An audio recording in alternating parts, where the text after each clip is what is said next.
धन ए कोष्टक बंद में पहले नंबर पे a बराबर 0, दूसरे नंबर पे a बराबर 1, तीसरे नंबर पे a बराबर 1, चौथे नंबर पे a बराबर 2 रख कर मान ज्ञात करना है। तो चलो देखते हैं मान ज्ञात करते हैं। मीन्स हमें सबसे पहले क्या करना है, a बराबर कितना रखना है 1 नहीं 0 लिखना है पहली बार में 0 के अनुसार मान ज्ञात करना है।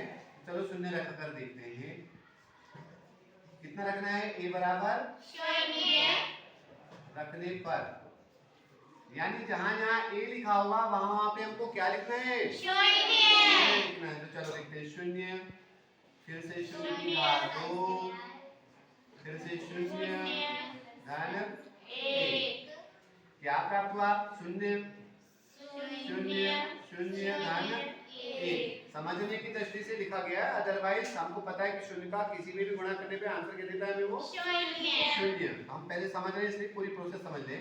0 का 0 और 1 आपस में जुड़ा कर दिखाया 1 और इसको 1 में 0 का गुणा किया तो क्या प्राप्त हुआ 0।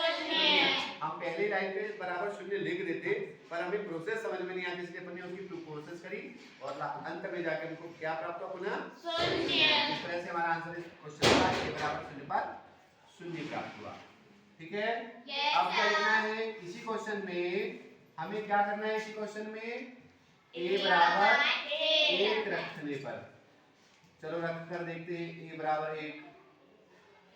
तो हमारे पास प्रश्न लिखा है a मींस 1 को बड़ा कोष्टक a का स्क्वायर मींस 1 का स्क्वायर प्लस का a का और प्लस 1 का प्लस 1। अब मान रखते हैं यानी हल कर देते हैं। तो 1 का 1 की पावर 2 मींस 1 गुणा 1 1 गुणा 1 कितना प्राप्त हुआ 1 प्लस 1 प्लस 1।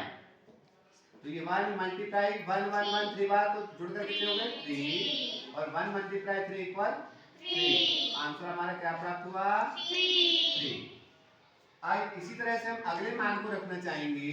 तो अगला मान है हमारे पास तीसरे नंबर पे क्या लिया गया है, देखिए ऋण 1। अब हमको a बराबर ऋण 1 रखना है।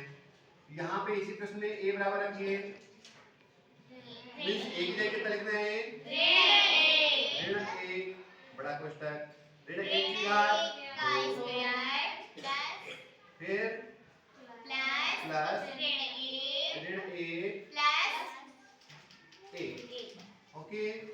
अब देखिए ऋण 1 को भी है रहने भी दीजिए। ऋण 1 की घात 2 मींस ऋण 1 गुणा ऋण 1 क्या प्राप्त हुआ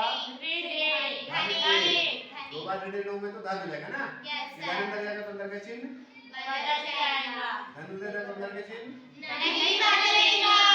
ऋण और 1 धन 1 ऋण 1 था और धन 1 था घट के हो गए 0 बीस घट गए कितना बचा ऋण 1 गुणा 1 और गुणा होगा ऋण का क्या रूप में ऋण 1 का 1।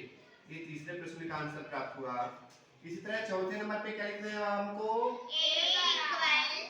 2 रखने पर।